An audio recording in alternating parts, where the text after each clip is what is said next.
Today's Monday, November 18th, 2019. Coming up on Roland Martin Unfiltered, jam-packed show. Colin Kaepernick, no show for the NFL workout, held his own workout, and people are criticizing him.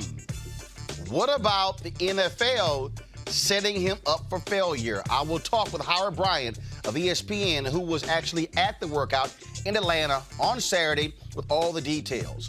Oh, former New York Mayor Michael Bloomberg now apologizing for Stop and Frisk. He does it at a black church. All of a sudden, you now apologize because you're running for president? And who the hell was the pastor who allowed you to come in a pulpit and give that BS apology? Democratic presidential field, more diverse than ever. So why the early primary states in the least diverse states? We'll talk with Meg Kennard of the Associated Press about what's happening in South Carolina. Also, black voters played a huge role in the re-election of Democratic Governor John Bel Edwards in Louisiana, denying Donald Trump the victory he begged for.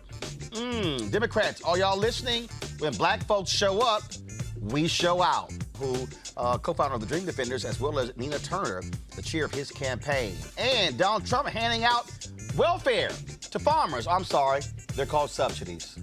As a result of his tariff fight with China, we'll fact-check him with the head of the National Black Farmers Association, John Boyd. And yet another crazy-ass white woman blocks a black man because she doesn't believe he lives in her neighborhood where he's trying to throw out the trash. The trash. Throw her punk ass out. It's time to bring the funk on Roland Martin Unfiltered. Let's go. He's got it. Whatever the biz, he's on it. Whatever it is, he's got the scoop, the fact, the find. And when it breaks, he's right on time and it's rolling. Best believe he's knowing.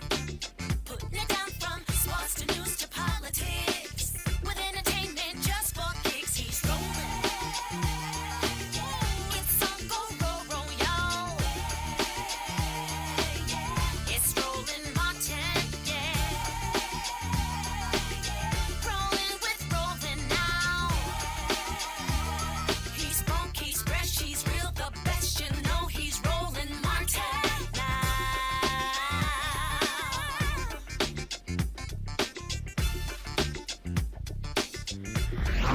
Martin. Colin Kaepernick, who's been denied a job with the NFL for 3 years, held a workout on Saturday, but it was not the one the NFL originally organized. They called him earlier in the week to do so. It was very last minute. It was supposed to take place at the Atlanta Falcons training facility, but then it had to be moved to a high school named after Charles Drew. 25 teams were supposed to be at the Falcons workout, but about 8 teams made it to the secondary workout. What the heck actually happened this weekend? First off, I'm going to show you what Kaepernick had to say after the workout. Press play. It's important that y'all are here. Y'all been attacked for the last 3 years. Y'all continue to be attacked. We appreciate what y'all do. We appreciate you being here today. We appreciate the work you do for the people and telling the truth. That's what we want in everything. I've been ready for 3 years. I've been denied for 3 years. We all know why I came out here, showed it today in front of everybody. We have nothing to hide. So we're waiting for the 32 owners, the 32 teams, Roger Goodell, all of them to stop running. Stop running from the truth. Stop running from the people. We're out here, we're ready to play. We're ready to go anywhere. My agent, Jeff Nally, is ready to talk to any team. I'll interview with any team at any time. I've been ready, I'm staying ready, and I'll continue to be ready. And to all the people that came out here today to support, I appreciate y'all.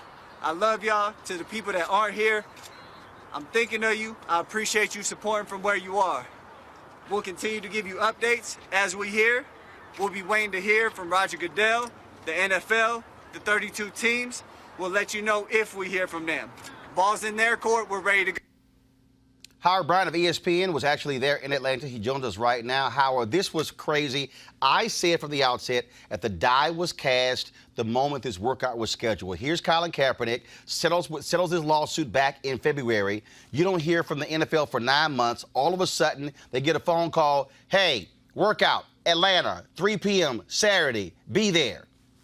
I mean, that's essentially how crazy this was. Execs didn't know what was going on. Teams didn't know what was going on. Workouts normally don't happen on a Saturday, which is a busy day in the NFL. The second busiest day of the week normally happens on a Tuesday. Then we have the drama with who's going to be there, who's he throwing to, who's going to be leading the workouts. Is the media allowed? Is it private? Is it open? Who's shooting video? And then, of course, this waiver. This was a mess that the NFL knew was going to be a mess the moment they suggested it.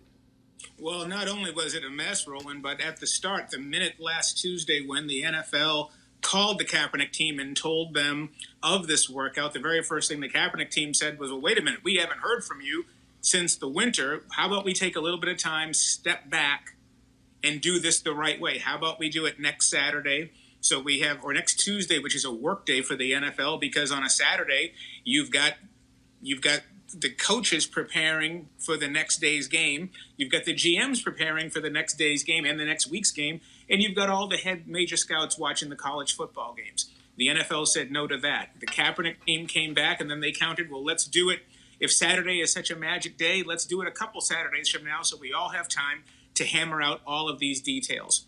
The NFL said no, essentially gave them a 2-hour window, not a 3-day window, a 2-hour window from 11 a.m. to 1 p.m. to say yes or no, and then that's when the scramble began.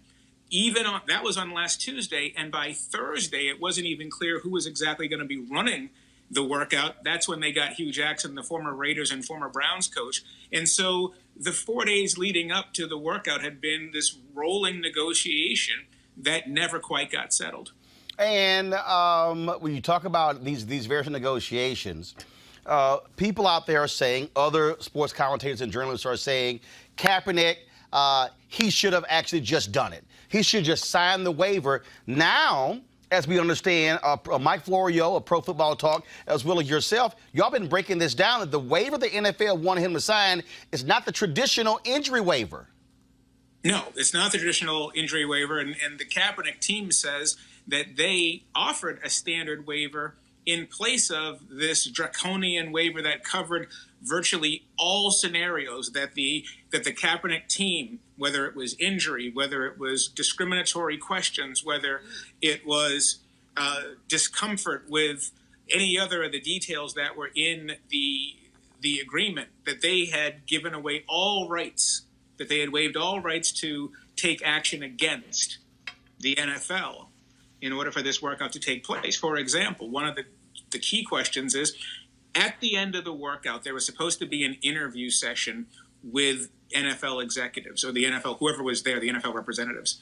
And suppose, just hypothetically, which really would have happened, if an NFL representative had asked Colin, are you planning to kneel if you are admitted back into the NFL?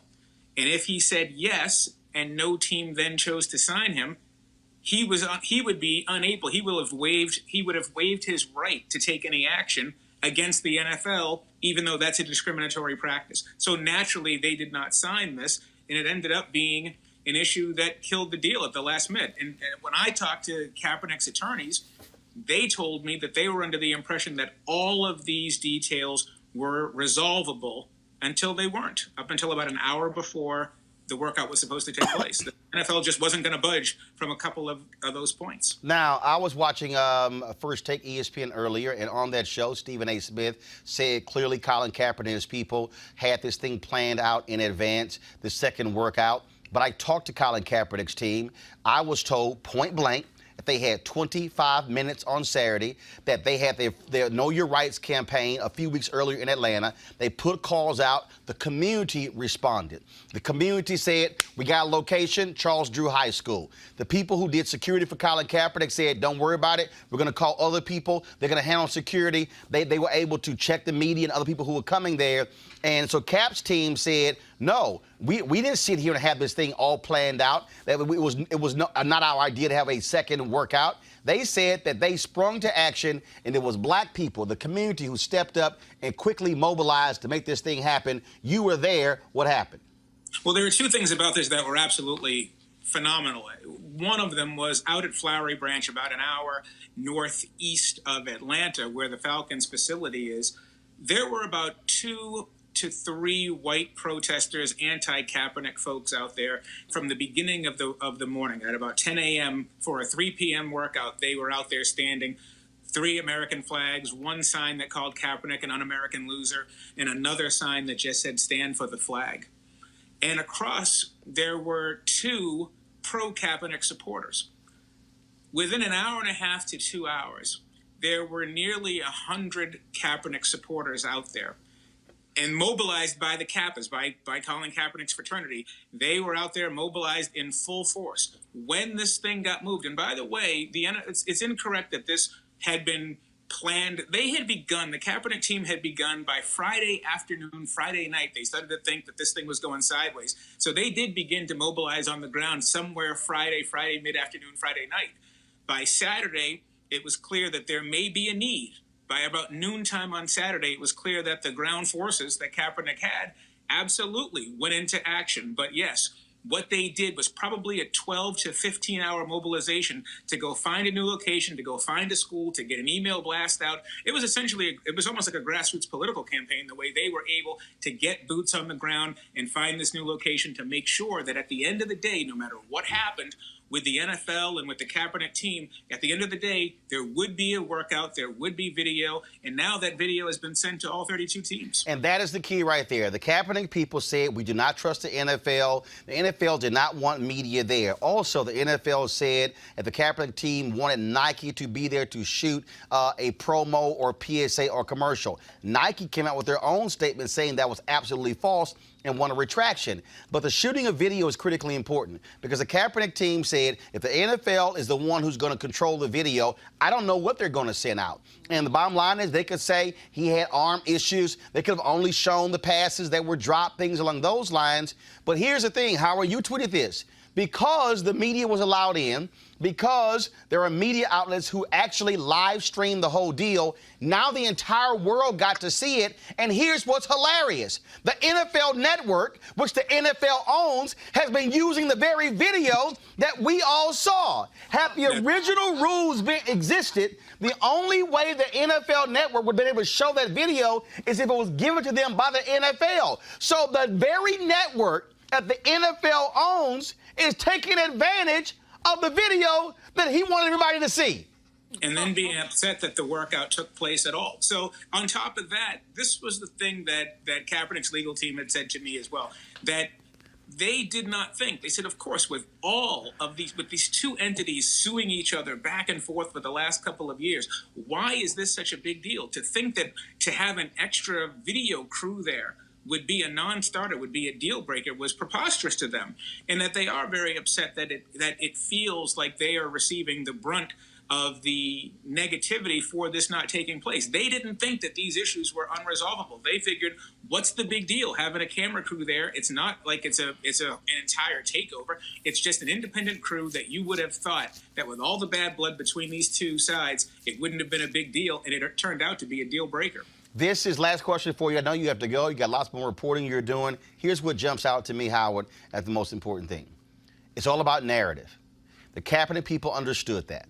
And the NFL wanted to control the narrative. But by him saying, allow the media in, allow the cameras in, then guess what? It's shared narrative. The NFL has put out all this information. They said, oh, the waiver was not really that big of a deal. Now we're actually seeing Pro Football Talk, as I said, got a copy of the waiver. And they said it is totally different than what is normally signed. Also, yes. Go ahead. I'm sorry. Go ahead. I'm going to say it's completely different. And the biggest difference in the waiver, the difference between the standard injury waiver and the waiver that the NFL wanted Kaepernick to sign, was that Kaepernick was signing away all rights. And those rights also include, let's suppose you get an injury settlement later on. Let's suppose that something takes place that is an actionable offense that took place at this workout, that he would have had absolutely no rights whatsoever. He would have had no recourse. And so this really was sort of a kiss the ring situation where it wasn't just enough for him to come back to the NFL. It was certainly to come back on one term and one term only, and that's the NFL's terms. Last question for you, and this is why I think all of this is so important.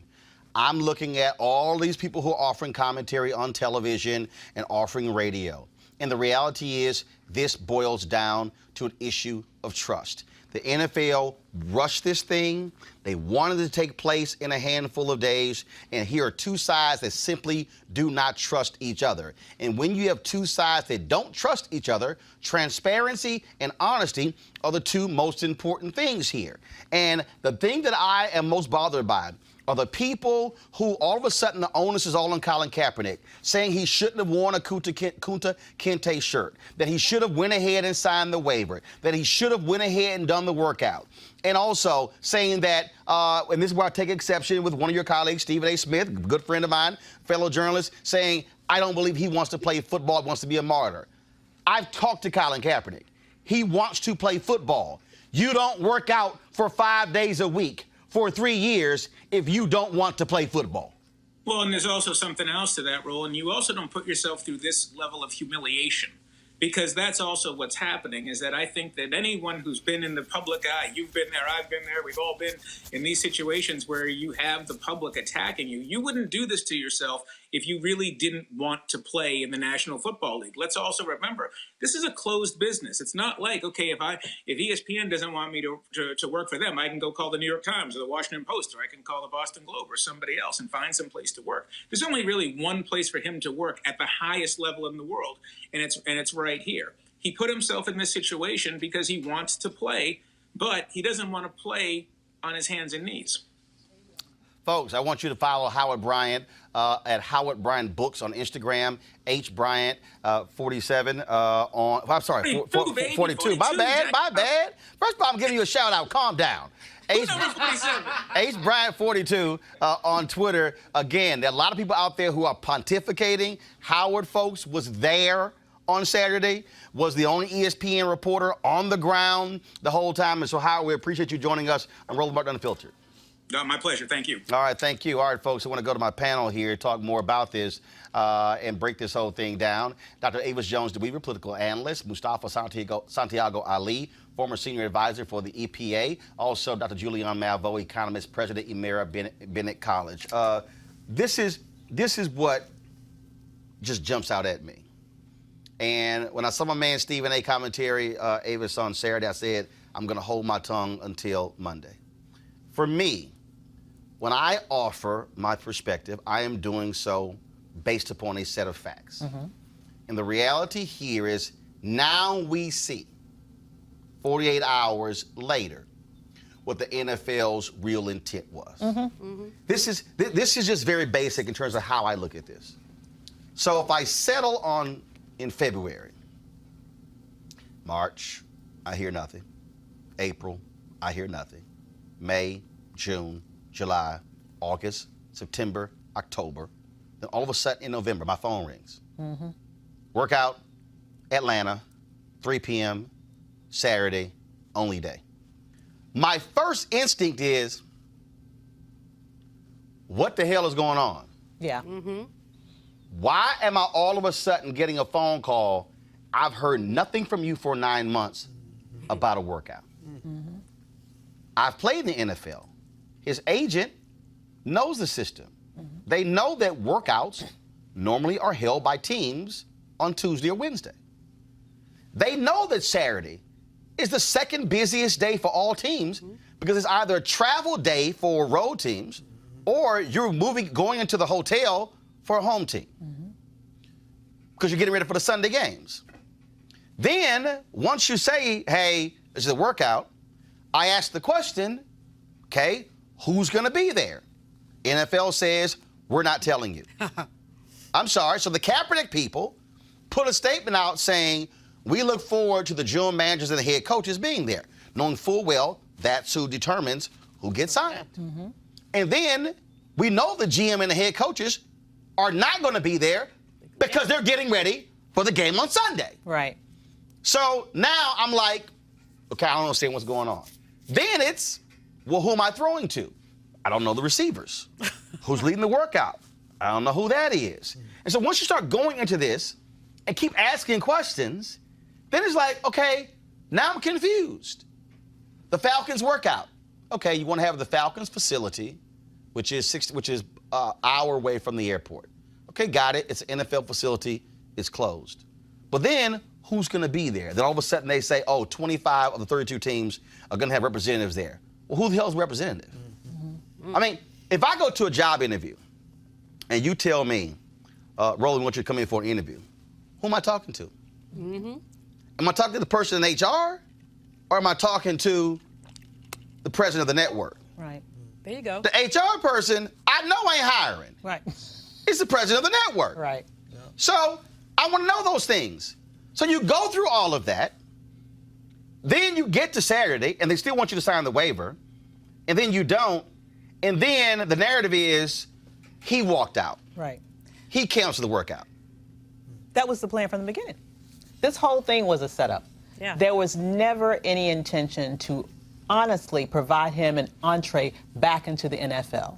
They already tried the whole Jay-Z thing and saw that that went over like A lead balloon. a lead balloon. Thank you. That's a very nice way of saying By it. the way, TMZ as well as XXL, they're reporting that sources close to Jay-Z are blaming Kaepernick. Let me say this to the please. camera. No, here's the deal. Jay-Z, if you have an opinion on the Colin Kaepernick workout, step up and publicly say it. Because if there are people who are saying things that you don't believe, correct it. But let me say this right now. If that is your point of view and you don't correct it, then what they're reporting happens to be true, which is another issue. Because that's what this boils down to. That again, everybody wants to sit here and condemn Colin Kaepernick now and say, well, he should have gone through it, done it anyway. Nope. Lies. Why am I going to go through with something that is a backdoor tip for me to sign away the potential? Because see, here's people to understand. He settled a lawsuit. Right. But Colin Kaepernick could have filed a second lawsuit saying that since the settlement of the lawsuit, Right. there's still collusion going on. And that was probably, I believe, the whole impetus for this whole thing. They wanted to figure out a way in which they could protect themselves from a second lawsuit. Get him to agree to the workout. Get him to agree to the workout. Hope that he would sign that There you go. waiver. And then Hoping that he was that desperate. to you, hold on. And then at the same time, they set this thing up so that they could always pin the blame on him. Because if he didn't come to the workout, they would say, well, he doesn't really want to come back to the NFL. If he refused to sign the waiver, well, he's not really serious. If he came and even signed the waiver, they could still say, well, you know what, he's not good enough, because they didn't want to have any sort of documentation of how well he did there. I don't think there was ever any honest attempt to bring him back into the NFL. I believe this was an entire charade from the beginning, and I believe that JC might have been in collusion to create this whole situation. Julian. This is what you call a hot monkey setup. I mean, because the other thing, if you wouldn't tell him who he's going to be passing to, it could have been somebody, I don't mean to be paranoid, who would have injured him. No, or who can't catch the ball. Right. Yeah. I mean, you want to know I got some quality receivers, so guess what happened? On his own dime, he flew in his own receivers for the workout saying, I don't trust who y'all got. I want to bring in some cats who I know can catch the ball. The NFL wanted this black man to come to them on his knees. Yes. They wanted him to come humble. They wanted him to come, Massa, I really want a job with the NFL. Colin Kaepernick doesn't have that in his DNA. It's clearly that's not in his DNA, or he never would have kneeled. But they set this thing up, as you said, Davis, so everything you did was going to make him wrong. Everything you did was going to make him wrong. But we have seen this treatment of especially black men, black women, but especially black men in public space, of the need to humiliate. Yes. The need to put you back in your place. He had the cajones to sue them, which a lot of folks wouldn't have done, and he won. Or he got a settlement. I don't know if he won, but he got a settlement. Or got a settlement. So he had the nerve to do that, the temerity to do that. They, frankly, are still annoyed. And one of the ways to make him go away is to say, oh, we're going to have this opportunity for him to work out. Well, if they really want to see him work out, Brother Man, as our brother from ESPN says, has been working out 5 days a week. Send the camera to his workout spot. If you really want to see him work out, don't set up some phony thing as they did. Mustafa, it's very interesting to me. I've heard people, very smart people, say Colin shouldn't have settled. That he should have taken this all the way. He should have exposed all of this. But the people who are saying that are not cutting him a check. That's right. Hello. For real. Right. So first, we don't know what the settlement was. Right. Okay? and we know it's between $1 and $10 million. All right? Let's say it's $5 million. Colin has his Know Your Rights campaign. Okay? So clearly he has lawyers who said, Colin, we could pursue this. We can keep this thing going. There's also legal costs. He has to pay attorneys. And so he made a decision to still settle. And so it's amazing to me how folks who got no skin in the game are very easy to say what he should and should not do. But we know right here, though, because an NFL executive who was there said clearly he has or still has an elite arm. Exactly. Okay. Exactly. So, and also by showing the workout, showing the 55-yard pass in the air, showing all those different things, we know they could not say he's lost an edge. Now, NFL, you got to deal with the reality. You kept saying, now we know talent has nothing to do with it. Now the ball is in your court. Yeah. I mean, I just appreciate Colin so much. One, because I'm out there around the country. I see folks who are actually doing stuff in the community, and he has continued to do that, year after year after year. I appreciate that he and his team were smart enough to frame the proper narrative and make sure that people couldn't get over that way. But we also need to actually share a little bit something different about what's going on. Colin has now become one of the most famous quarterbacks in the history of the NFL. He left the game. Well, he didn't leave the game. He was pushed out of the game when he was in the top tier. They've shown that he still has not only the arm strength, but I was watching his feet because that's important also. And he could move well still. So he's still got the skills that are necessary. And when you have become one of the most famous quarterbacks, can they really actually allow him to come back because he's going to stand up and do what's right on social justice issues, on civil rights issues? So they got a problem with that. And as I've heard you and others share with folks, there are 32 billionaires who are actually the drivers of the NFL.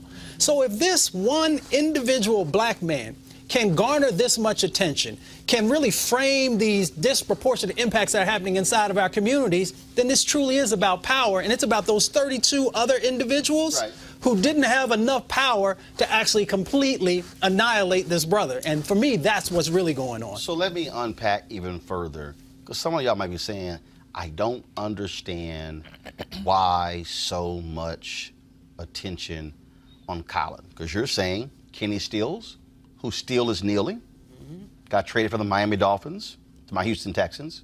He played Sunday. Eric Reed, who was at the workout Saturday, who flew back in time for his team meetings with the Carolina Panthers. They played the Atlanta Falcons on Sunday. Eric, who also protested, is still in the league. Malcolm Jenkins, Philadelphia Eagles, who protested, still in the league. Michael Bennett protested. Now with the Dallas Cowboys, was with the Seattle Seahawks, then went to the Patriots, now with the Dallas Cowboys. He was protesting until he went to the Cowboys. So you might be saying, I don't understand. Let me go back. Kenny Stills is a wide receiver. Eric Reed is a defensive back. Malcolm Jenkins is a defensive back. Michael Bennett is a defensive end. The quarterback position is a much different, peculiar position. Why is that? If you had to establish the hierarchy of an NFL team, it really is owner, management, head coach, quarterback. Depending on the quarterback in Green Bay, Aaron Rodgers, put him above the head coach. So the quarterback position is unlike any other position in the NFL. It is the one position closely aligned to ownership. Why do you think when Cam Newton was being drafted by Carolina, old boy, old school, racist Jerry Richardson called him in and said, I don't want no tattoos for my quarterback. Not a wide receiver, not a defensive end, not a linebacker, but my quarterback. Because the quarterback is the premier position in the NFL. Many of you may not recall when the strike took place a couple decades ago. Guess who were the first players to cross the picket line? the quarterbacks. That's what ended the strike. The NFL knows the quarterback is different. I recall Sterling Sharp when he held out with the Green Bay Packers. Who was the quarterback who said, it's time for you to come back to camp? Brett Favre, the quarterback. A few years later, another Green Bay Packers wide receiver did the exact same thing. Brett Favre said the exact same thing. See, the quarterback position is that unique in the NFL. And so the owner knows full well, I can't have a renegade quarterback because that person is aligned with me. So the reason the NFL is so sensitive to what Colin Kaepernick is doing and why they are making an example out of him is because he plays the quarterback position. Let me also remind all of you, what was the one position that was the last holdout for the black athlete? Quarterback. It was the position that we were told we could not play.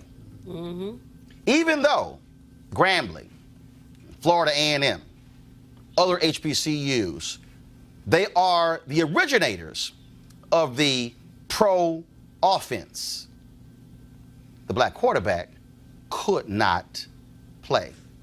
In fact, Grambling and Florida A&M set up their offenses to specifically create a similar scenario where their quarterbacks could play the next level.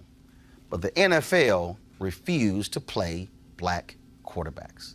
If you were the black quarterback, it was you had to have the intellect to read the defenses, to understand what was going on.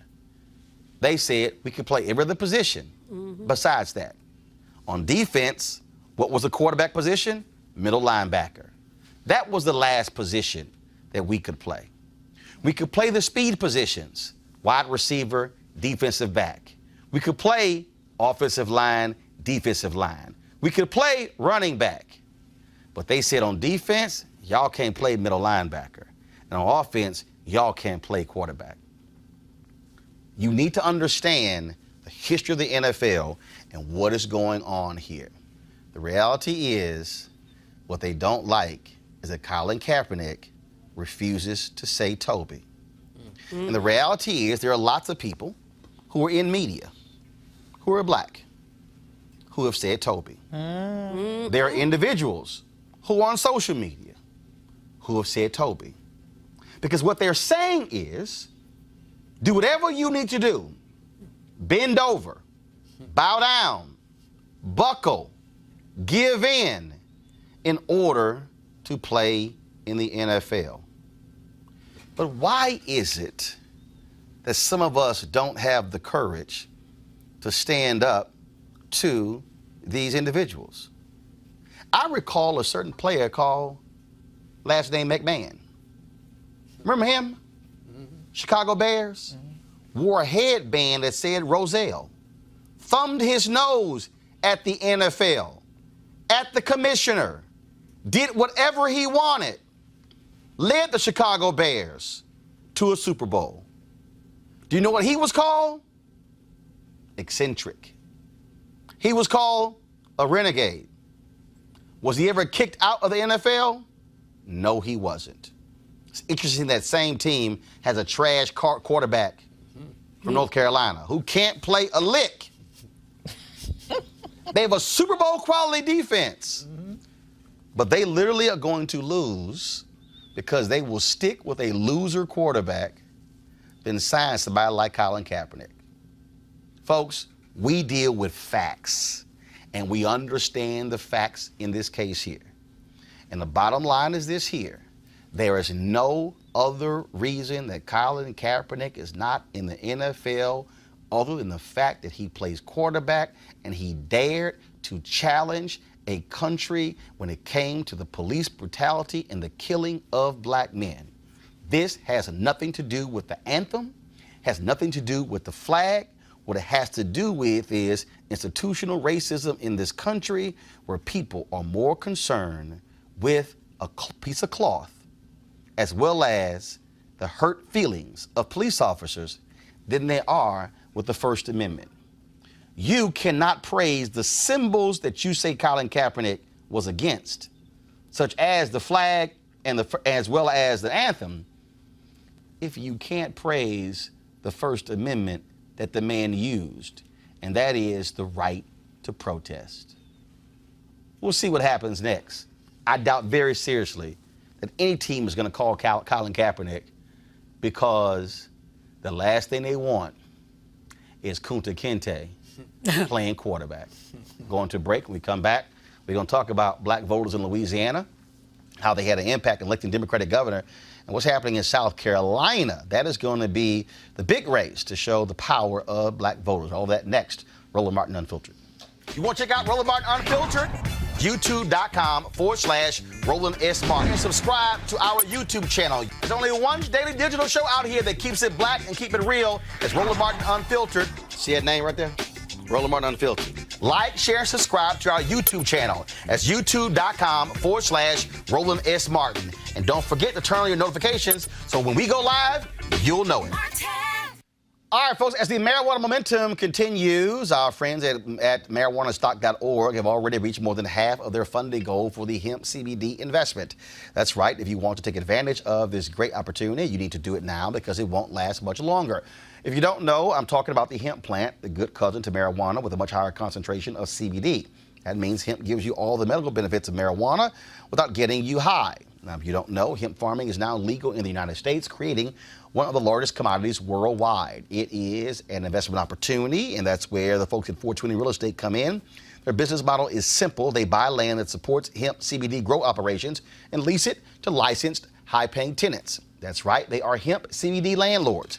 You can get in on the action. As hemp continues to change the economic landscape, 420 Real Estate is allowing you to chase the American dream. The best part, you can invest in this crowdfunding campaign for as little as $200. That's right, $200 up to $10,000. Now, you must do it now before the fund is closed. To invest, go to marijuanastock.org. That's marijuanastock.org. Get in the game and get in the game now. Now, the first two states that will vote when it comes to the Democratic presidential candidates are Iowa and New Hampshire. Very, very white states. It's not until you get to South Carolina where African Americans, the backbone of the Democratic Party, begin to flex their muscle. All the candidates are really focused on South Carolina, where some 40% of the voters are African American. Think about that, folks. Now, all the candidates are trying to get the black vote right now. Of course, Joe Biden is leading among all of them with a huge margins among voters who are 50 plus. So one of the reporters who has been, of course, who's based there in South Carolina, she's been covering the race, Meg Kennard. She works for the Associated Press. We've had her on our show on TV1 many times. So Meg, first and foremost, let's start here. Pete Buttigieg's campaign is now dealing with a serious issue because he put out a list of people supporting his Douglas plan, but there are black people on the list who say, I didn't agree with this. What is happening there? Is it a major issue, and how are they trying to dig or sort this whole mess out? Hey, Roland, it's good to be back with you. And yes, the Buttigieg campaign is still trying to make strides here in South Carolina. He's one of those candidates, and there are many of them who really were unknown here before they entered the race. And so they are continuing to have to introduce themselves, not just to black voters, but to all voters across South Carolina. And so this is yet again another issue that he is dealing with. He has really struggled to make inroads in the African American community here. Polling isn't everything, but the numbers for the Buttigieg campaign among black voters remain very low. The most recent polling out of Quinnipiac showed him actually not even registering with black voters in South Carolina. So this does continue to be an effort for him. As the campaigns always remind us whenever we bring up these kinds of things, there is still plenty of time left. South Carolina votes, I believe, in 102 days. Not that I have a countdown going or anything, but that is still a lot of time for these campaigns like Mayor Buttigieg to really continue to try to get the word out, and that's what I believe that they're still trying to do. Elizabeth Warren, she got the nomination of a group of black women activists, many of them prominent on social media. Senator Kamala Harris has gotten the endorsement endorsement of Higher Heights, a coalition of 90,000 black women. What's interesting there were people who were complaining that the Warren endorsement got more attention. Well, the people who endorsed her are a lot more active on social media. What is the battle like on the ground there for the black women vote in South Carolina? Can Senator Kamala Harris cut into Biden's lead, because she is going to need a significant showing in South Carolina? If you look at the current polling numbers, she's down big time in Iowa. She's pretty much blowing off New Hampshire. She has to show very well in South Carolina to really stay in this race. South Carolina really is a critical proving ground for a lot of these campaigns. And Senator Harris is definitely putting a sharp focus on exactly the contingency that you mentioned, that's black women. This week, in and around the debate in Atlanta, a lot of the campaigns have some side events. I believe that Mayor Buttigieg is speaking right now at Morehouse, I believe, and she's going to be doing the same after the debate. But then she comes here. Then she's going to be here in South Carolina. She's got some members of Higher Heights that are going to be helping her doing some canvassing and phone banking. Specifically, they call it woman-to-woman phone banking. And they're going to be reaching out to black women across South Carolina and trying to activate this network that a lot of people have anticipated maybe could be out there for Senator Harris. She's an AKA, and she has done a lot of networking and building relationships among AKAs nationwide, but also specifically here. Then on Saturday, she's going to be holding a town hall here in South Carolina that's specifically focused on issues important to black women. Her campaign tells me they'll be talking a lot about maternal health and a lot of issues that they really feel like if Senator Harris can connect with some of these black female voters, as you know, the Democratic Party's most reliable bloc going back a long time, if she can really show these black women here in South Carolina that she understands the issues that are most important to them, they're really hoping that that is going to translate into some higher numbers for her, which you're right, have been on the lower spectrum of things lately. Senator Bernie Sanders, he's held events there. How is he looking among African Americans? And what about Senator Cory Booker and some of the other candidates who are further down the list? Senator Sanders, all things considered, still maintains a relatively high number among black voters, taking into account Joe Biden is leading the polls here, and he's certainly leading the polls among black voters. I think the most recent numbers out of Quinnipiac showed him with 44% among black voters in South Carolina. That is a high number, especially when you think about how big this field is. But Senator Sanders, maybe because he's run before, maybe because he's not starting from as low name recognition standpoint as some of the other candidates, he's running about 10%. And I believe that Senator Warren is there behind him with 8% among black voters in South Carolina. So this is a place where Joe Biden is well known. There are a lot of long-term relationships he's been building in South Carolina among voters in general, but particularly in the black community. And that is being borne out in some of the recent numbers that we've seen. There's always a lot of movement, but generally when you look at surveys going back for the last couple of months here, they've showed Joe Biden on top, and they've showed him on top among black voters also. And when you talk about what that is showing, a few moments ago, you actually, about 3 hours ago, you tweeted this Quinnipiac poll here, and from Matt Visor posted this. Guys, go to my iPad, please. Among black voters, first of all, South Carolina, this is the tweet, South Carolina continues to be Biden's firewall, largely because he's at 44% among black voters. Buttigieg is at 0%. Overall, Biden 33%, Warren 13%, Sanders 11%, Buttigieg 6%, Steyer 5%, Yang 4%, Harris 3%, Booker 2%. I got to ask you, what does it say that literally Yang, Steyer, and Buttigieg are polling higher overall in South Carolina than Senator Harris and Senator Cory Booker, two African Americans? I mean, what's happening in South Carolina? Is it just Biden had such a huge lead that frankly he's sucking up a lot of the black oxygen? This is a question that I get a lot. Why aren't the African-American candidates in the race performing better in the state, which, as you noted, is the first place where the black vote really comes into account? I don't have a direct answer for that. I do know that Senator Harris and Senator Booker have been two of the candidates really who've been campaigning here the longest. I first went out with them on the trail, sure, before their campaigns were actually official, but they were doing events here in South Carolina as early as October of 2018. In political speak, that's like a lifetime ago. So they have been out there. They are known commodities. They've been introducing themselves. But this candidate field continues to grow. we get new candidates. It seems like just about every day we've got Deval Patrick coming into the race, maybe Michael Bloomberg too. So we're not done yet. And as these people, as Andrew Yang and others continue to enter the race, it's like they're the new commodity, the new kid on the block. And they're someone that is, generating a lot of excitement, frankly. And when somebody is new, they can get a lot of attention. And I say new, but all of these candidates that you just mentioned have been in the race for months, but they're not as well known. And so they might be experiencing something of, okay, well, I'm a black voter. I don't want people to assume that I'm just going to support the black candidate. I hear that a lot from voters at these different events. They want to make sure that they have just as much of an opportunity as anybody else to kind of go shopping for who's going to get their support. And B, they might be interested in thinking about somebody that they might not know as well, but give them a chance. Keep in mind, a lot of these voters that I talk to and they get questioned in these polls, they're not 100% behind anybody. They haven't definitively made up their ideas in their mind about who's going to actually get their vote on February 29th. So we've still got a lot of time, and I guarantee you're going to continue to see some of those numbers move around. Last question for you. You posted a story today.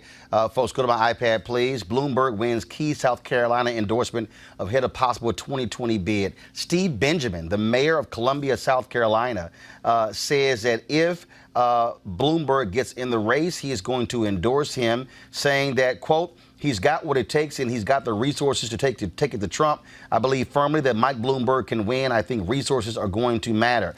That is stunning. Every politician, including Senator Harris and Booker, they all desperately want the endorsement of Steve Benjamin. Were you shocked to hear this about Bloomberg? I was a little bit surprised. I talk to Mayor Benjamin regularly. As you noted, he is a big fish in the Democratic pond of South Carolina politics. And we've talked a lot pretty candidly about who he's going to back, and he's never definitively told me. But what he said today was Mayor Bloomberg is somebody that he's been developing a relationship with over the course of a decade. Mayor Benjamin just recently concluded his term as president of the U.S. Conference of Mayors. Through that group, he's gotten to know a lot of mayors across the country, including Mayor Bloomberg, including Mayor Buttigieg, and also some others that we would know. So, yes, this was not exactly the route that I had been anticipating, and I think a lot of others, but they do have that relationship that goes back a long time. Steve Benjamin is also a centrist. He says that he aligns with Mayor Bloomberg in a lot of political ways. And he says that he also sees in him the executive experience that is needed for somebody to be coming into the presidency.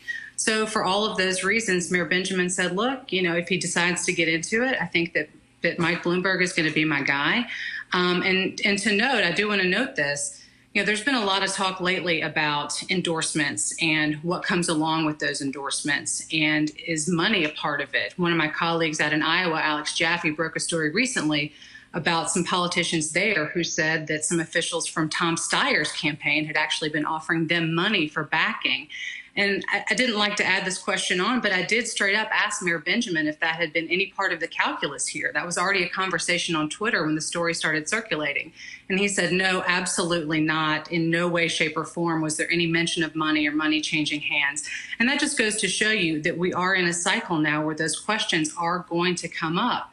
And I made sure to add it on to the ones I was asking him today. All right. Mayor Kennard, Associated Press there in South Carolina. We appreciate it. Will not be the last time you and I chat. Thank you very much.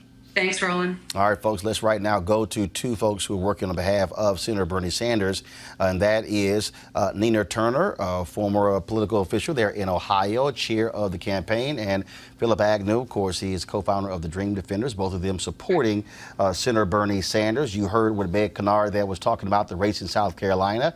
How do you two see what's happening in South Carolina for your candidate, Senator Sanders, specifically when we talk about what's happening with HBCUs? Roland, is strong. We are in Birmingham, Alabama right now. We just left Nashville, Tennessee, but earlier, maybe 3 weeks ago, we were both in North Carolina and also in South Carolina visiting historically Black colleges and universities. The senator is absolutely committed to those institutions. He recognizes the special place that historically Black colleges and universities occupy in this country as the institutions that were cemented to guarantee that Black folks get a higher education. And so things have been going extraordinarily well. We learned so much from the students at Tennessee State. You know, your previous conversation was really interesting. I think we're in a very exciting time. What we're seeing here is that you're not going to be able to Black yourself into the Black vote. You're not going to be able to buy yourself into the Black vote. And what we're seeing also is you're not going to be able to endorse yourself into the Black vote. You've got to earn it. And that's what we're doing when we're all over the country. The operation is strong in South Carolina. I was just in California, North Carolina, Georgia. We're going to be we've already been in Tennessee. We're going to be in Alabama, or we're in Alabama. We're going to Georgia. You've got to earn that vote this election cycle. And what we're seeing is the Sanders campaign is not only poised to earn it through the infrastructure, but the policies that we've been talking about are resonating with people. And that's why you see them doing so well with young Black people, with Black people across the country. Yeah. And Roland, just one other thing before you get to the question. We are in Birmingham, Alabama. We want to shout out Urban Smokes, where we are right now. What you see behind us, we're in an African-American owned restaurant right here at Urban Smokes. So anybody in Birmingham and Beham, come on down. Come through. Come on down to Urban Smokes.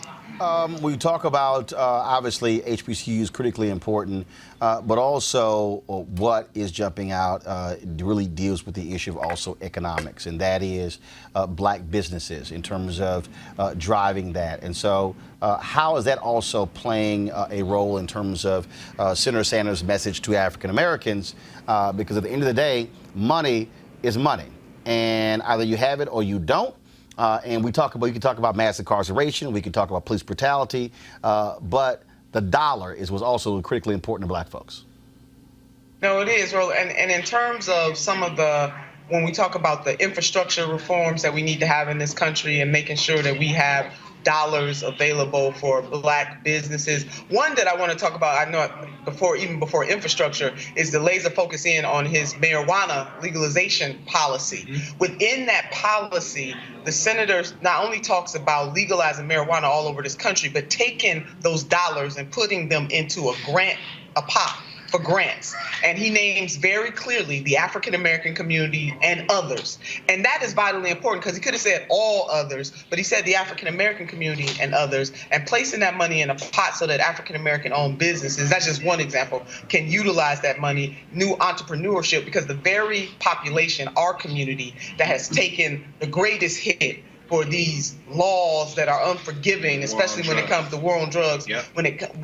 Our community took the greatest hit, and so our community should get the greatest lift from any legalization of marijuana. So that's one business opportunity right there. He's also talking about millions of dollars in investment in small businesses for minority-owned businesses, and making credit available so that small businesses, Black businesses, minority-owned businesses have the resources and the credit, right? That is one of the impediments. It's not just the ability to have and to make money, but it's the ability for people to go, present an idea, present a concept, and for banks to lend to those businesses. That's right. And he's also talking about that. So it's not just getting the money, as you said, but we've got to remove the infrastructure barriers that have been put in place by racist lending policies for generations.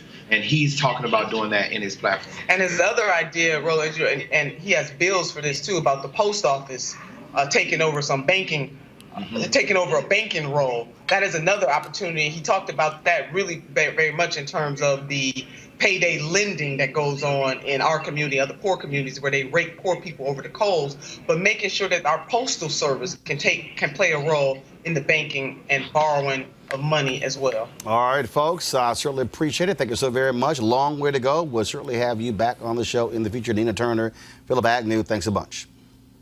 Thanks, Roland. All right, folks, speaking of this campaign, Mike Bloomberg shocked a lot of people over the weekend when he went to a Black church in New York apologizing for Stop and Frisk. Really? After all these years later, now all of a sudden, you apologize for Stop and Frisk. Could it be you possibly running for president? This is Bloomberg on Sunday. Over time, I've come to understand something that I long struggled to admit to myself. I got something important wrong. I got something important really wrong. I didn't understand that back then, the full impact that stops were having on the Black and Latino communities.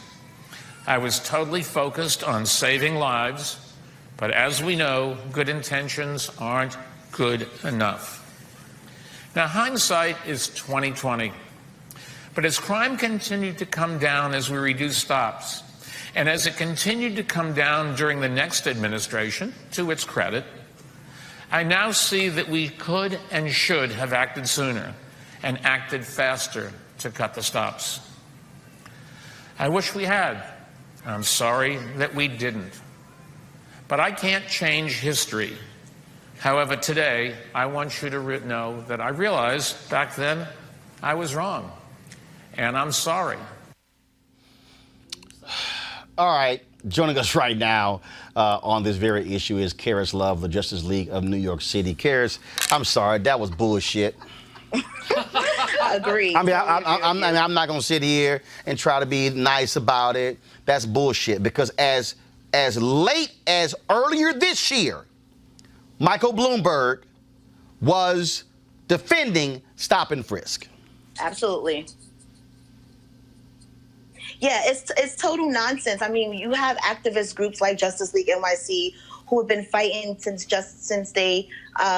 when Bloomberg was in office, doing Stop and Frisk, that this is wrong, this is unconstitutional. I mean, it sounds like the days of slave catching. You know, Black and brown people were just harassed walking down the street, going to school. One quick fact that I want to point out is that 51% of the Stop and Frisk were ages 14 to 24 years old. That is young, that they were harassing. Teenage kids going to school, going to work, that they were harassing. And now he's coming out saying, oh, now we know that this is wrong. That's lazy. It's really lazy to the Black and brown community that were terrified during Stop and Frisk. See, here's my whole deal. If you're going to apologize in 2018 or 2017 or 2016 or 15 or 14 or 13, 11 or 10, you know what? I might be inclined to say, you know what? I accept it.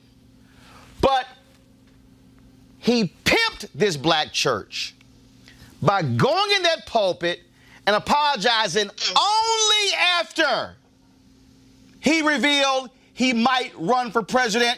He is only apologizing because he knows this is going to be the #1 issue that black folks are going to focus on.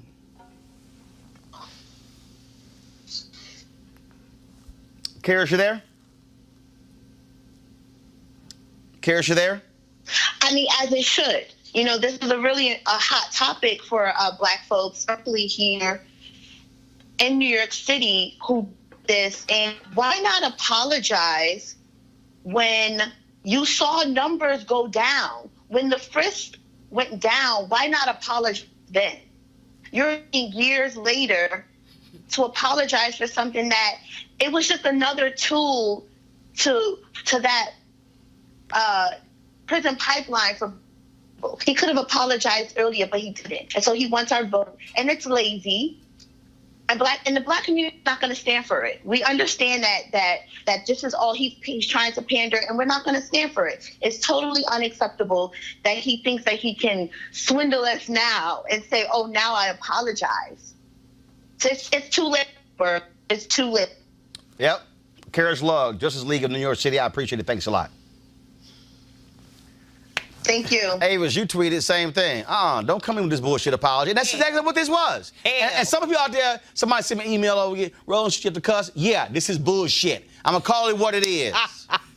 Well, you're exactly right. It is insulting to our collective intelligence to think that we would be stupid enough to believe that after all of the evidence, after all of these years, after all of the families and lives that he has destroyed from this policy, that just months away from embarking upon, I will already predict, an ill-fated presidential campaign, he slips some money to a pastor to get access to a pulpit because he thinks that this will be enough to fool black people into voting for him. Now we don't know that. I don't know that. We don't know. I don't know that. We spoke at Christian Cultural Center. I don't know that. Church. In fact, I'm about to send Pastor Bernard text right now. I don't know that. But go ahead. He got there somehow.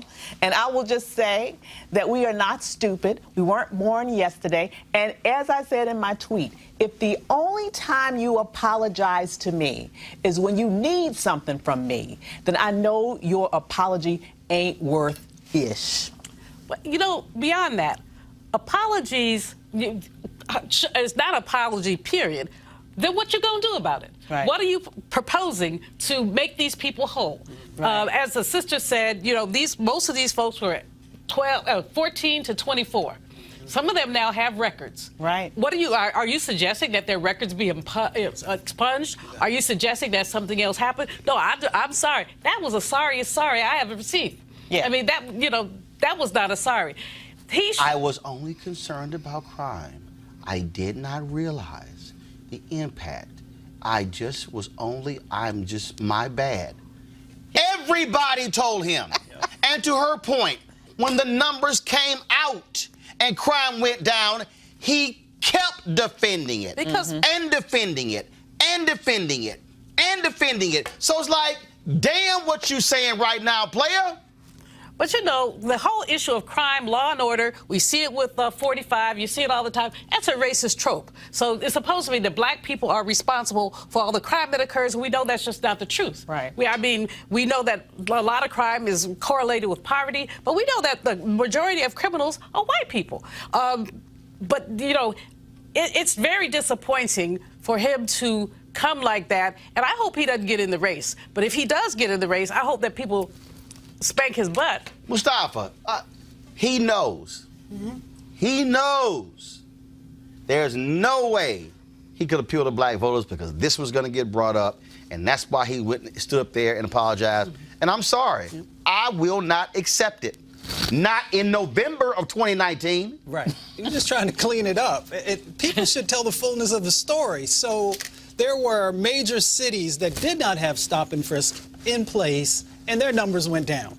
Yeah. And he did not share that when he just told what he told. And the other thing is nobody really understands the fullness of the impact of this. There were close to 600,000 people who were stopped, and primarily they were African American and Latinx folks. And here's what you can't take back. How do you fix this? If you are a young man with your child and you're getting jacked up by the police because of this stop and frisk that was going on, and they dehumanize you in front of your child, how do you ever fix that? How do you ever fix that psychological impact that goes on in that space? And that's what I need to hear from folks when they're having these conversations, because they think, oh, well, someone just got stopped, and if they didn't have anything going on, then they shouldn't worry about it. Well, they weren't stopping folks on the Upper East Side. They were not stopping folks in other communities. They were choosing specific locations where they were implementing this. And you can never take back that impact. You can't take it back. And if you really want to do stop and frisk and those who should be stopped, why you didn't send your cops to Wall Street? That's I mean, if you had stopped a whole bunch of folks on Wall Street, oh man, you would have uncovered weed, cocaine, heroin, And insider trading. I mean, all of that. But and you're right. Exactly. What people don't understand is that, to your point, here I am, nothing wrong. I'm minding my business. And we're going to show y'all a video later. Black man trying to throw his trash out. White woman just getting in his way. And the fact that we are enduring something that white folks don't have to deal with. There's a level of stress and anxiety and anger and pressure. Because when that happens, you pissed off for days and months. That has an impact on your physical health, on your mental health. It speaks to post-traumatic stress syndrome, all of that. And that's why I will not accept this nonsensical apology. Absolutely. You know, Avis, go ahead. One Hold more on quick thing about it. In addition to that, the way he apologized. If you are authentic, if I do something to hurt you, and I feel bad about that authentically, I do not have to read it off a piece of paper every 2 seconds. I also don't have to do it in a church. Exactly. I'm going to go to a community center. You know what? I'm going to go to a place and look the very folks in their eye. Yes. Yeah, That's what I'm going to do. Go to Harlem. Absolutely. No, you know, beyond that, we talk about all the effects of this stop and frisk. Physical, mental health, but also your equanimity. It's how you move through the world. Absolutely. And, a lot of black people move through the world with a high level of pissed-offity. And it's about these interactions which many people would consider minor, but they're not minor. When that basically impacts your space, it impacts your life. And so we can't even, Mustafa, ever even cost this out. Yeah. How much, what was the impact? But some of these folks got tickets. If he was authentic, he would say, anybody who got a ticket behind that, we gonna reimburse you. He's rich enough, I'll reimburse you. Yeah. There are just any number of things you could do. I don't accept apologies unless there's also something, that's Make in there. Exactly. You say, Got it. apologize, but, All right, now, a little bit earlier, we talked, of course, about South Carolina. We talked about, of course, the different campaigns. Let's talk about North Louisiana. Well, on Saturday, Governor John Bel Edwards won re-election by 40,000 votes against Republican challenger. Donald Trump came to Louisiana 3 different times to campaign for the Republican challenger, but in the Republican National Committee pumped $1 million in the final week. Wow. Did not help. Why did Bel Edwards win? Black people. In early voting, black voting was at 31% of the voters, up from 25% in the general election. Overall, Republicans dumped $25 million into Louisiana as a result. This, Mustafa, again, Reverend Jackson has made this point for a very long time. When black people vote our numbers, stuff changes. But the second piece, also tied to black people, there was a bipartisan bill that passed that Bel Edwards signed into law that put 100,000+ folks, gave them the right to vote back. There is a direct correlation to Bel Edwards winning, and him winning by 40,000 votes, and those folks getting the right to vote. That's why in Florida, I'm going to show up in a second, Florida is appealing the judicial decision on Amendment 4 because the reason they want to stop Amendment 4 before 2020 because they know if 1.4 million get their rights to vote in Florida, they know they DOA. Exactly. So Maxine Waters shared something with us. Remember when she said, I'm reclaiming my time? Yeah. Black folks are now saying, I'm reclaiming my power. Yeah. And my power is tied to my vote. And actually, we can change so many dynamics. I've recently been in South Carolina and Louisiana over the last 10 days. And it was amazing the conversations that were going on down there about how people are getting engaged, but also how they're going to hold people accountable. So they knew this was going to be a close race, and they're going to really press the re-elected governor on a number of issues. Avis, the more Trump came into Louisiana, the more he pissed people off. Republican strategists even said it. He not only pissed off black voters, but he pissed off suburban voters. They ranked in the suburban areas around. What's happening is all these white folks keep telling us, talk to the rural voters. What are the white folks thinking in the Midwest? No. What's happened in Louisiana, it happened in Kentucky, and we keep seeing it in Texas. All the Republicans who are retiring, Democrats are destroying them because the suburbs are rebelling. And so while you're seeing this increase by these white folks in rural areas, it's even higher in these suburban areas. And that spells doom for Donald Trump in 2020. It certainly does. And also, the dynamics of the suburbs are changing across the country as gentrification grows across the country. So suburbs are diversifying. So the suburbs of 20 years ago are looking a little bit different than the suburbs of today. And I think a lot of the shifting that we're seeing up in terms of voting behavior in suburbs across the country also emanates right back to black and brown voters. Julian, I saw this story on Politico. I'm going to pull up in a second, where one of their senators, Tom Tillis, they say basically he is just chaining himself to Donald Trump. And I'm like, oh, please continue. Because black folks in North Carolina should turn out like they did in 2008. And because that's the reason why they changed the voting, why they did voter suppression. Republicans in North Carolina saw how black folks turned out for Obama. He won by 14,000 votes in 2008. That's when they changed all the laws. And so Louisiana is showing, again, when black folks exceed our numbers, when we don't stay at home, when we say it's between you and you, your ass evil, no, I can't. We got to make sure you don't win. That's just the reality. It is the reality. As you say, Reverend Jackson has been pushing this point for years, for decades, really.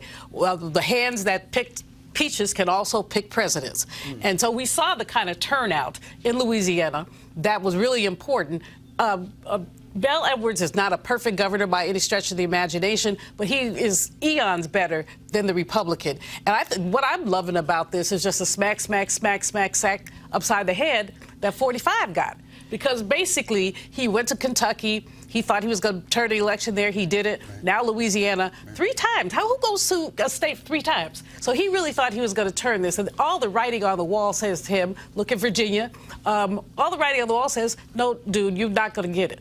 So, the lesson for Democrats and for activists for 2020 is that we have to do more in terms of turnout and information. And one of the challenges, of course, is that we're looking at a very divided Democratic field. You talk to Bernie's people, talk to other people, talk to South Carolina's sister. The issue is going to be if Democrats are going to be willing to coalesce around whoever the nominee is. Because if we look at 2016, Bernie did not do what he could have done for Hillary. No, he does. That's going to happen. I'm telling you right now. But folks hate this vile, evil, lying SOB Trump so much. That's going to happen. I don't think you're going to repeat 2016. I think because what you're seeing independents, you're seeing people who say, you know what, I voted for this man, but this man is embarrassing.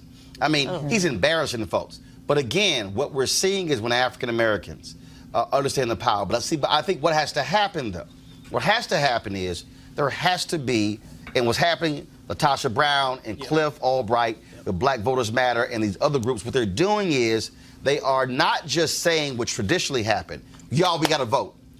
They are saying, here are our issues, and we got to vote. Because that's the piece there. I had somebody who hit me earlier, and they asked me, they were like, well, what if we don't have anything to vote for? I said, what the hell are you talking about? I said, are you crazy? I said, and I was talking about what happened with Supreme Court and how Mitch McConnell said point blank, y'all do whatever y'all want to do. We are going to fill every single vacancy on the Supreme Court. He said by the end of next year. They understand. I keep telling y'all that. I'm gonna pull up in a second. I keep telling our people that they better understand this. And he says it even in his comment. He said, quote, young men and women. Yes. It is by design. He was talking to Fox News. It's by design what they're doing. That's what's going on here. That's the issue. That means your civil rights lawsuits, your environmental lawsuits, Mustafa, you name it, the federal courts are going to be the ones who are deciding that. You know, Roland, in Washington State last week, an affirmative action measure failed. It was by less than 1%. By less than 1%, but it did fail, even though the Gallup polls say that 61% of white people do support affirmative action. But here's the point: that this is a case that's likely to be, or this is the piece of legislation that's likely to be appealed or looked at. And the court, what they've done with the courts is there will be no affirmative action. Three of our Supreme Court. Affirmative action. It goes across the board. Go to my iPad. Here's a tweet. My motto is leave no vacancy behind. As of this week, I need y'all to understand this. 2 Supreme Court justices, 46 Circuit Court judges, 112 District Court judges. Fair, well-qualified men and women, that's a lie, who understand the proper role of a judge in our constitutional order. They don't. Several of them were declared, frankly, not even smart enough for the job. I'm going to sit here, pull the audio up in 1 second. Listen to what McConnell says. This is the singular mission of the Republican Party, why they want to control the Senate, why they want to keep control of the White House. Listen. We will leave no vacancy behind. We'll keep confirming these young men and women to both circuit courts and district courts until the end of next year, for sure. And if the American people give the president another term and we have the Senate, we're going to keep on doing it. We will leave no vacancy behind. We'll keep confirming these young men and women to both circuit courts and district courts. These young men and women, I keep telling y'all, they want to put on judges between the ages of 35 and 40 who will be there for the next 40 to 50 years because these are lifetime appointments. This is an issue. If you say, I can't figure out why I want to vote, you had better understand that these judges do not like civil rights, do not like the environment, do not like equal protection clause, do not like any of this, and that's a fact, Mustafa. Yeah, and it goes all the way down the line, all the way down to what's affecting you on a day-to-day basis with the district attorneys, with the judges, all these other things. But here's the other thing.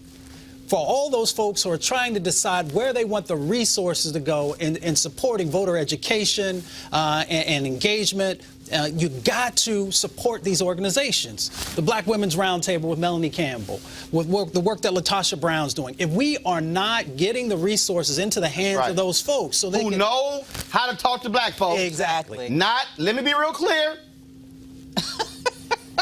DNC, DCCC, DSCC, Democratic Governors Association, Emily's List, and all of this. In fact, there was a progressive organization that announced today, I'm going to pull up, well, they announced they're going to be spending $45 million to turn out young progressives. Black, and let me be real clear, we don't need white folks telling us how to spend money. Thank you. Okay, we got that. Thank you.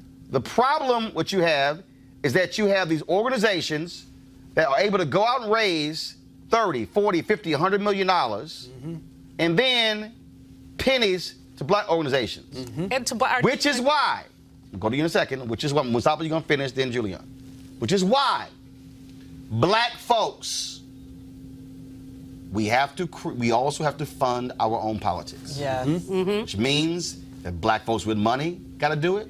But also, those of you with $5, $10, $20, we got to be willing to support these organizations as well, because we know how to turn out our own people. Mustafa. We know where the gold is. Stop prospecting. They keep looking for this mythical voter that they want to garner. This mythical white woman in the suburb. There it is. Her ass ain't voting for y'all. Right. The white conservative woman ain't voting for y'all. Go. Yeah, if you know where the gold is, mine the gold. Put the resources in to make sure that it's actually becoming to fruition. Julian.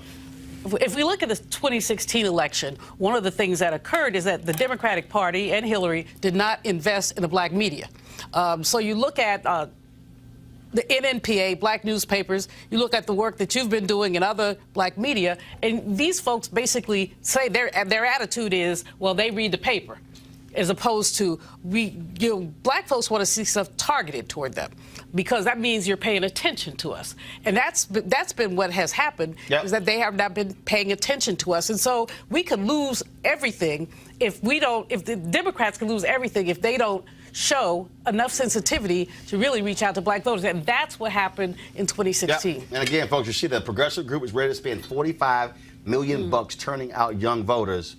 Will they be turning out young black voters? Ava's final Really comment. quickly, thing is, this is a billion-dollar industry, and it's a good old boys network in terms of who gets the billions of dollars. And in fact, I was at an event in 2016. It was all a political advertising event. It was in D.C. Absolutely. There were 4 black people in the room. I believe it. About 200 white folks. I believe it. Going like. They are greasing the palms of their boys, and they keep losing elections, and they don't care because they keep getting paid anyway. There you go. All right, folks, let's talk about, of course, first I'm going to go to a quick break. We'll be back, Roland Unfiltered. We come back, we're going to talk about Donald Trump handing out welfare to white folks. I'm sorry, they call subsidies to farmers. You're watching Roland Martin Unfiltered.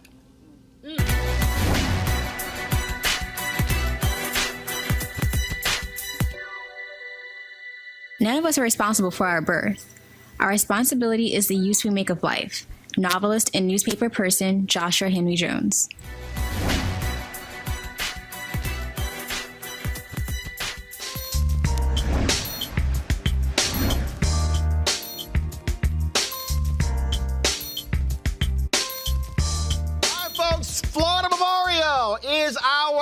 hashtag HBCU giving their schools. So their board of trustees president sent me this shirt and the hat.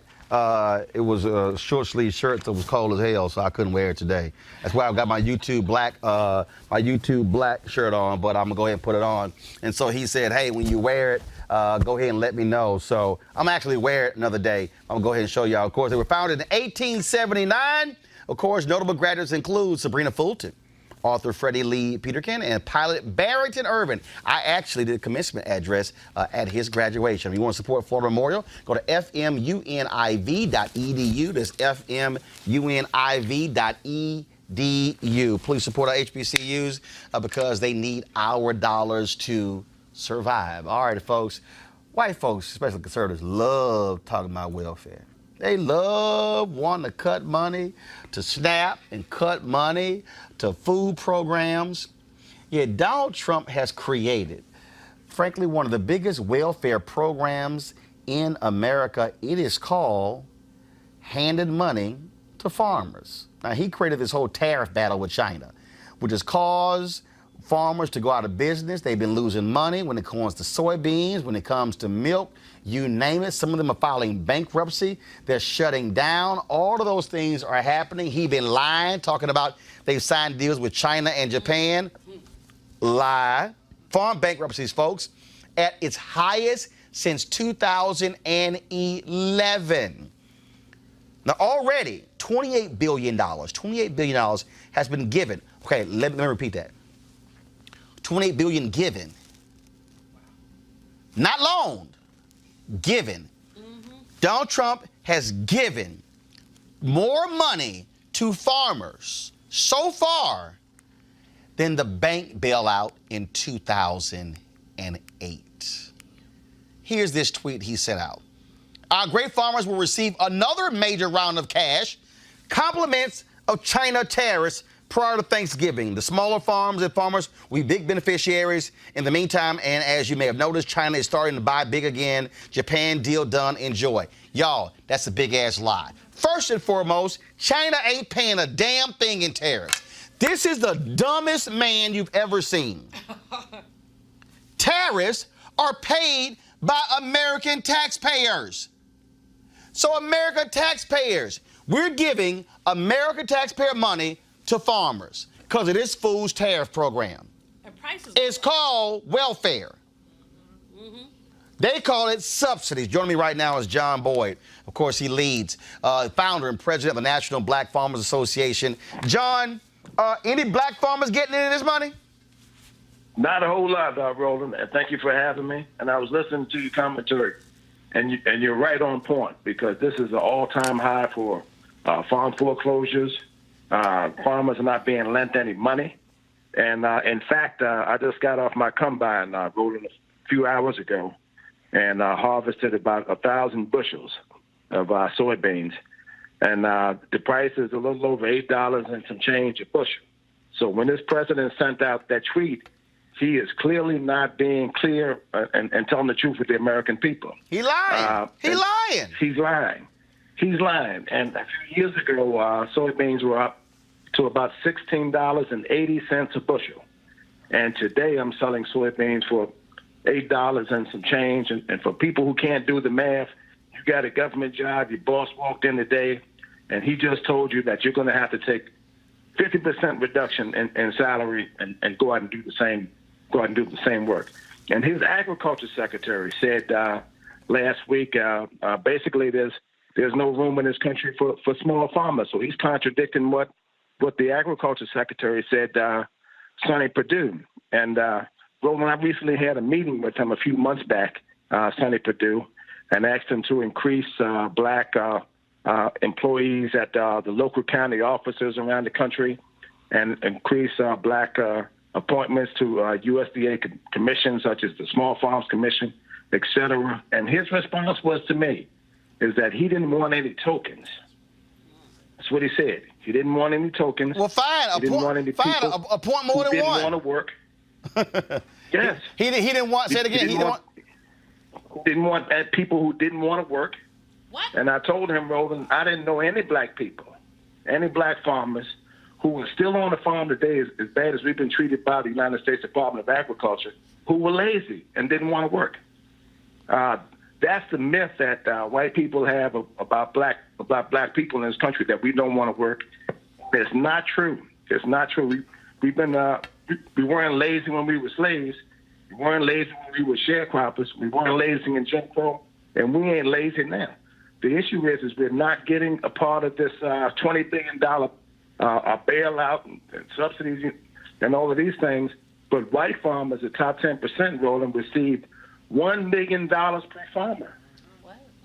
I want to say it again, $1 million per farmer that they do not have to pay back. It is a subsidy, and it's not a loan, people.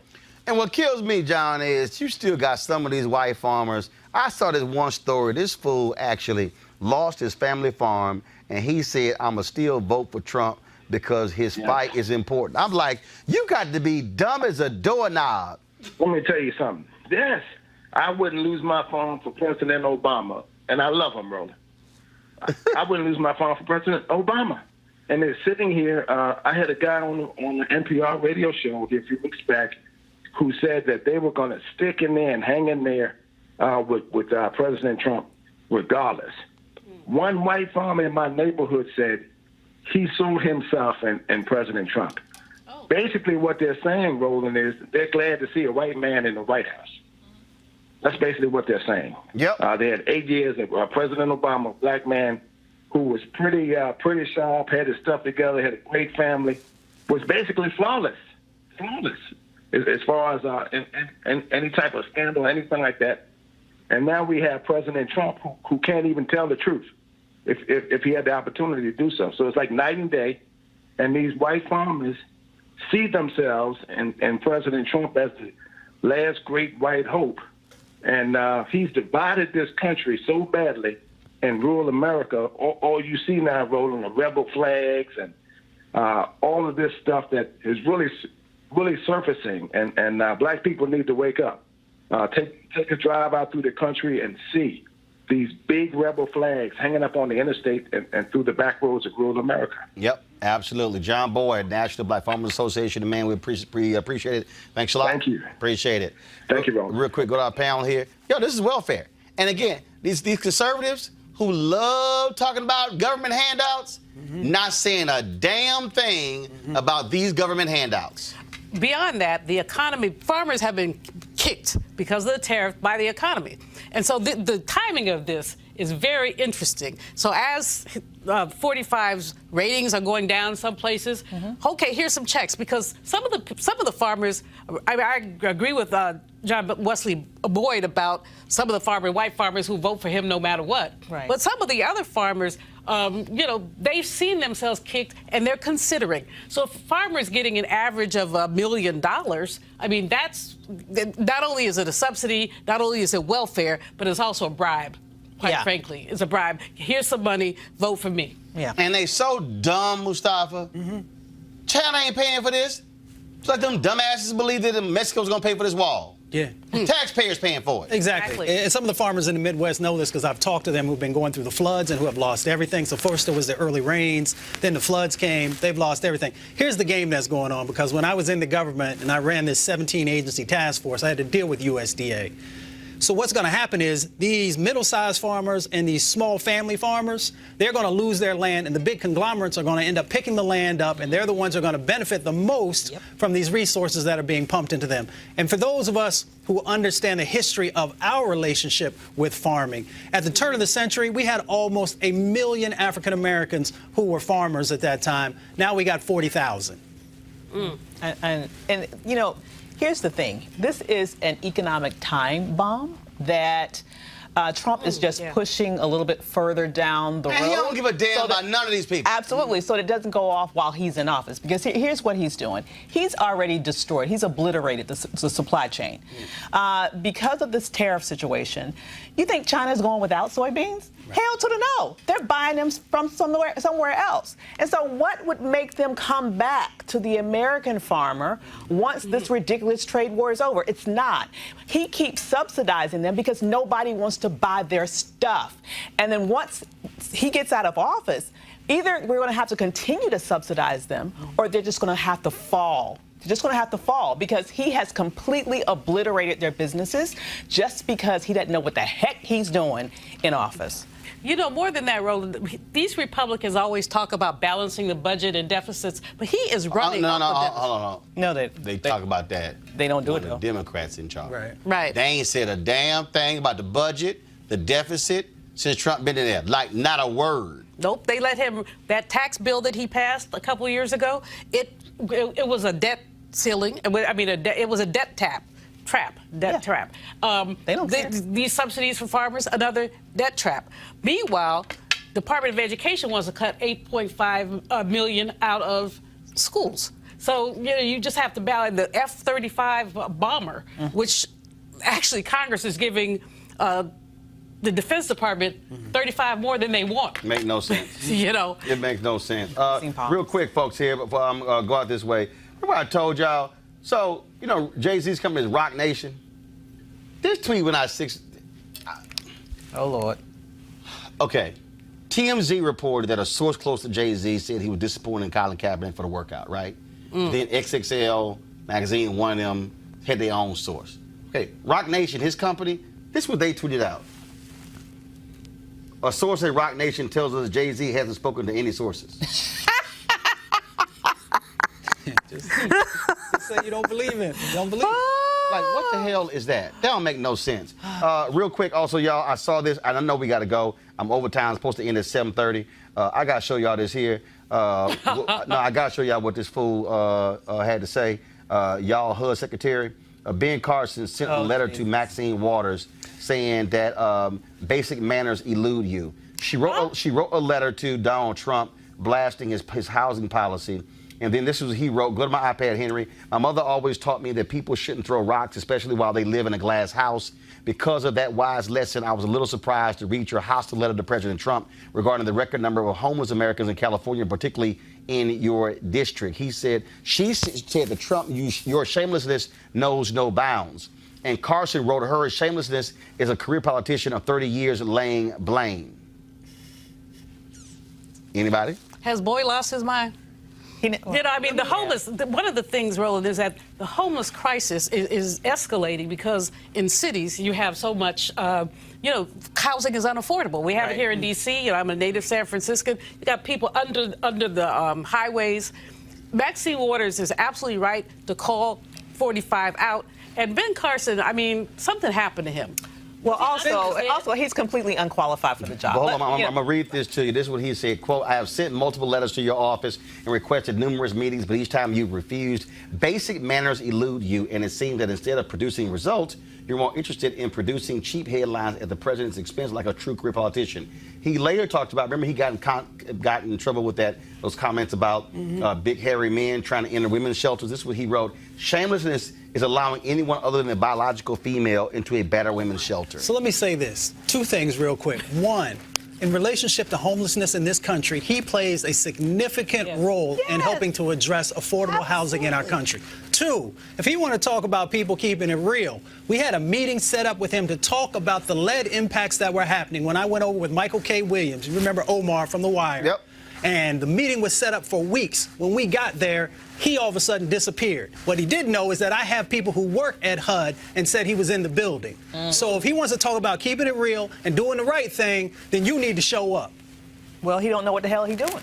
So that's probably why he didn't show up. As you say, he is probably. Well, now. I can't say he's the least qualified because none of them are qualified. Well, but he has so little housing experience. He has zero housing experience. He was a brain surgeon. Well, now. Well, okay, y'all. And he hurt his brain surgeoning. Well, I got to go, y'all. First of all, tomorrow I'll be broadcasting live from Langston University. They have their annual week where they have this midnight dinner for the week before they study for finals. And so the folks at Ford Cares are going to be holding an event there. I'm going to be joining them. So Langston, I'll be on your campus tomorrow.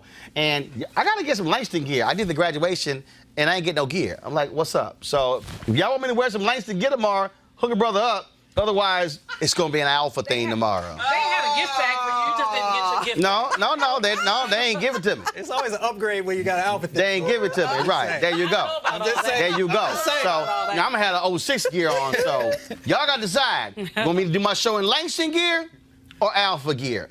I'm just letting you know what I'm going to have on 06. Y'all want to support Roland Martin Unfiltered? Be sure to go to RolandMartinUnfiltered.com. Join our Bring the Funk fan club. You can give via Square, Cash App, or PayPal. Every dollar you give goes to support this show and what we do. We got some fantastic stuff coming up. Wednesday, I'm going to be in Atlanta. I'm going to be broadcasting. So y'all know on the Tyler Perry Studios, he actually built a replica of the White House. Well, I got word today I'll be broadcasting our show from the White House on the Tyler Perry Studios. And so we're looking forward to that on Wednesday.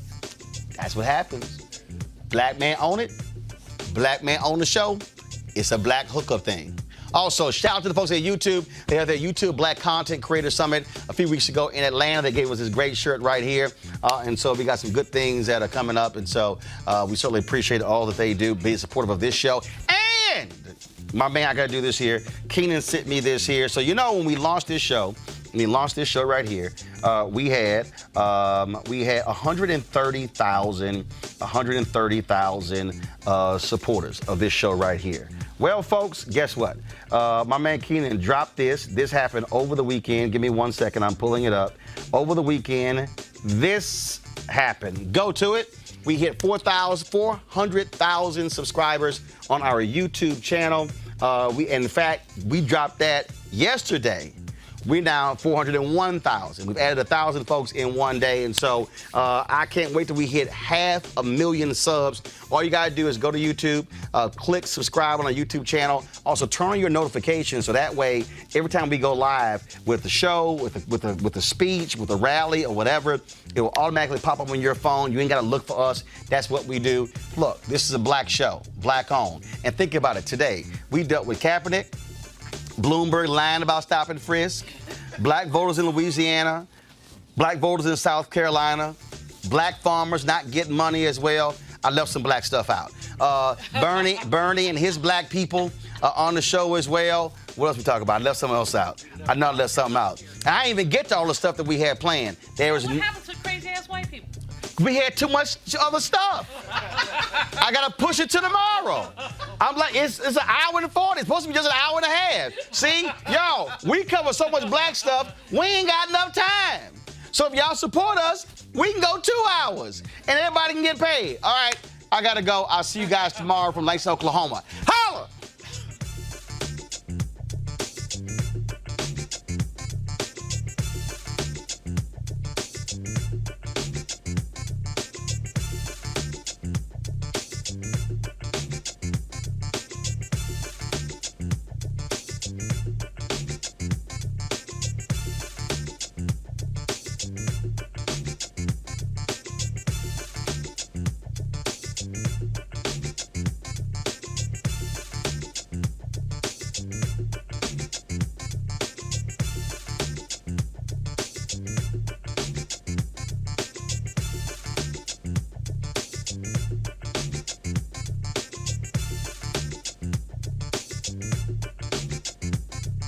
You want to check out Roland Martin Unfiltered?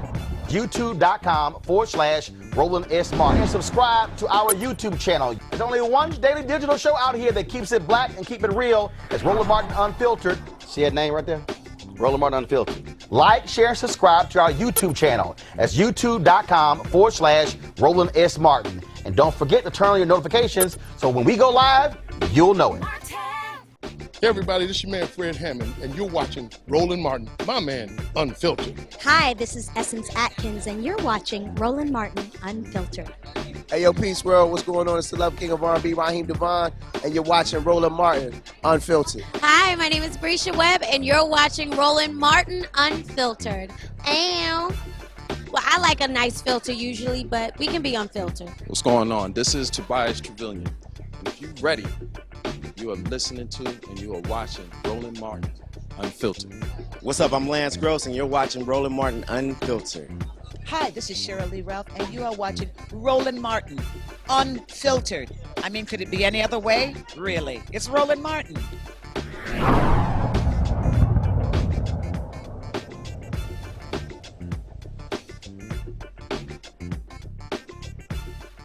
You want to support Roland Martin Unfiltered?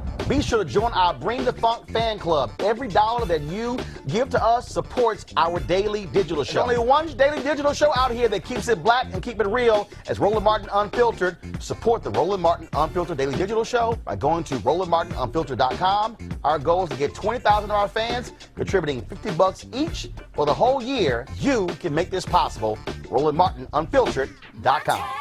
Hey fam, go check out Roland Martin Unfiltered, the blackest show on all of digital, cable, and broadcast. Check out our audio podcast. There's only one daily digital show out here that keeps it black and keep it real as Roland Martin Unfiltered. Press play.